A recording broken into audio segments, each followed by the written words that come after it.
10 থেকে 12 ডিগ্রি তাপমাত্রাতে যখন আমরা শীতে কাঁপব, তখন আমাদের জানতেই হচ্ছে ওইমিয়াকনের কথা। সেন্ট্রাল সাইবেরিয়ার এই ছোট্ট শহরে শীতে তাপমাত্রা নেমে যায় শূন্যের চেয়েও 70 ডিগ্রিরও বেশি নিচে। অর্থাৎ ডিপ ফ্রিজে যে তাপমাত্রা থাকে তার 3-4 গুণ তাপমাত্রা কম থাকে এখানে। যেন পৃথিবীর সবচেয়ে বড় ডিপ ফ্রিজে বাস করছে এখানকার মানুষগুলি। এখানে ঠান্ডা এত তীব্র যে থার্মোমিটার পর্যন্ত ভেঙে যায়।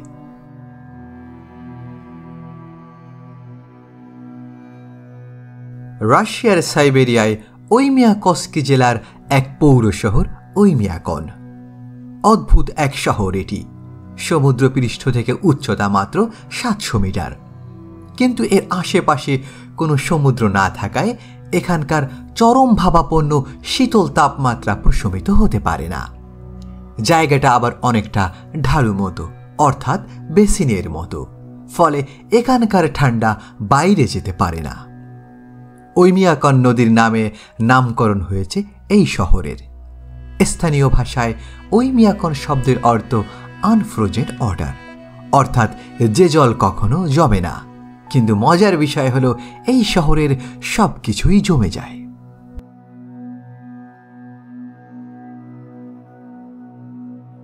ওইমিয়াকন নদীটিও জমাট বেঁধে থাকে শীতে। তবে জানা যায় নদীটির তলদেশে প্রাকৃতিক উষ্ণ জলের প্রবাহ রয়েছে, যা কখনোই জমে না। কিন্তু এই নামের ইতিহাস এবং তার সঙ্গে জড়িয়ে থাকা বাস্তব কেবল খাতা কলমেই। উষ্ণ জল এখানে স্বপ্নের মতো। বরং ফুটন্ত গরম জল করে যদি তা আকাশে ছুড়ে দেওয়া হয় এখানে, তবে তা সেখানেই বরফ হয়ে যায়। বয়ে আসা কনকনে হাওয়ায় যেটুকু জলীয় বাষ্প, সেটুকুও চোখের পাতায় লেগে বরফ হয়ে যায়। যে কোনো খাবার বা ফলমূল জমে এতটাই শক্ত হয়ে যায় যে তা আর খাওয়ার উপযোগী থাকে না, বরং তা ব্যবহার করা যেতে পারে হাতুড়ির মতো। শুধু তাই নয়, ফুটন্ত জলে কাপড় কাচলেও তা বরফ হয়ে জমে গোটা পোশাক এমন শক্ত হয়ে যায় যে তা আর ব্যবহারের উপযোগী থাকে না।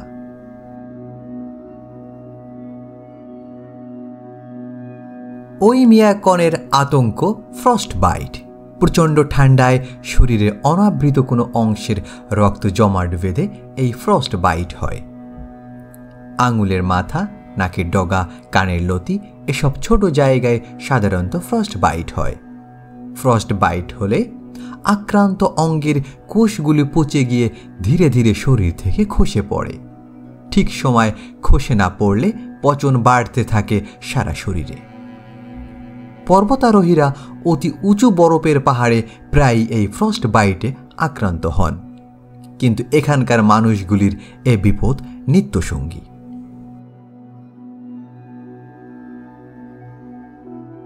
তাপমাত্রা শূন্যের থেকে 50 ডিগ্রির বেশি নিচে নেমে গেলেই এখানে বাড়ির বাইরে বেরোনো বন্ধ করে দেন বাসিন্দারা। তখন দিনের দৈর্ঘ্য কমে দাঁড়ায় মাত্র 3 ঘন্টা। ছুটি দিয়ে দেওয়া হয় ওইমিয়াকনের একমাত্র স্কুলটিও। 1920 সালে এখানে তাপমাত্রা সবচেয়ে নিচে নেমেছিল বলে রেকর্ড রয়েছে। সেটি -72 ডিগ্রি। স্থায়ী জনবসতি আছে এমন কোনো এলাকায় রেকর্ড করা তাপমাত্রার মধ্যে এটি পৃথিবীর সর্বনিম্ন। তাই এটি পৃথিবীর শীতলতম শহর যেখানে মনুষ্য বসবাস রয়েছে।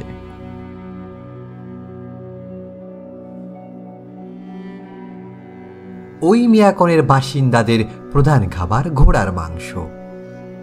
এখানকার সব বাসিন্দারা ঘোড়া পালন করেন। ঘোড়াগুলি এই প্রবল শীতে খাপ খাইয়ে নিয়েছে। প্রায় 24 ঘন্টাই খোলা আকাশের নিচে থাকতে পারে তারা। কিন্তু ঘোড়ার সারা গায়ে বরফ জমে যায় ঠান্ডায়। তাই সেগুলোকে সুস্থ রাখতে বড় চিরুনি দিয়ে লোম আছড়ে বরফ ছাড়াতে হয়। এছাড়াও এখানে রয়েছে বলগা হরিণ, যা সাধারণত ছোট ছোট গাড়ি টানে।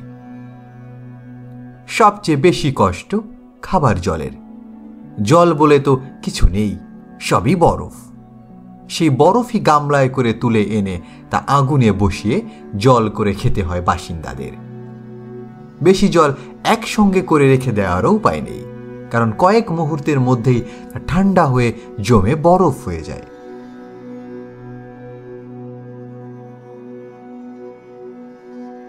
এই শহরে নেই কোনো হোটেল, কিন্তু এই শহরের লোকেরা খুবই বন্ধুত্বপূর্ণ। কেউ এখানে বেড়াতে আসলে তাদেরকে নিজেদের ঘরেই থাকার জায়গা করে দেয় এখানকার বাসিন্দারা। তারা নিজেদের খাবারের জন্য পশু এবং মাছ শিকার করে। কেউ কেউ আবার কৃষক রয়েছে, তবে সেটি বছরের অল্প কিছু সময়ের জন্য। গরুগুলো শুধু গ্রীষ্মের সময় দুধ দেয় এবং সেটিকে হিমায়িত করে পুরো বছরের জন্য সংরক্ষণ করা হয়। বেশি শীতের সময় সারাক্ষণই আগুন জ্বালিয়ে রাখতে হয়।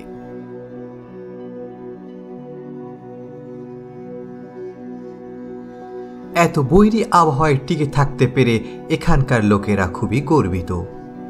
এই শহরে যারাই বেড়াতে যায় তাদের নাম তালিকাভুক্ত করা হয় প্রমাণস্বরূপ যে তারা দুনিয়ার সবচেয়ে শীতল শহরের সাক্ষী হয়েছে।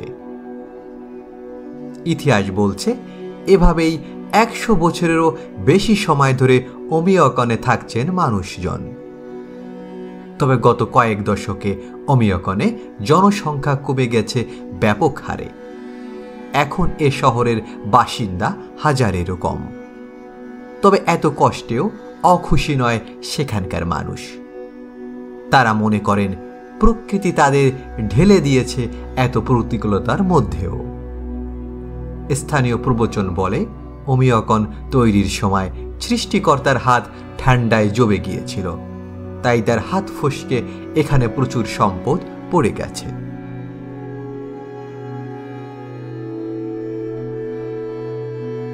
ভিডিওটি যদি ভালো লাগে তাহলে অন্যদের মাঝে শেয়ার করুন, লাইক দিন, আপনার মন্তব্য জানান এবং চ্যানেলটি সাবস্ক্রাইব করার জন্য বিশেষ অনুরোধ রইল। সকলকে ধন্যবাদ।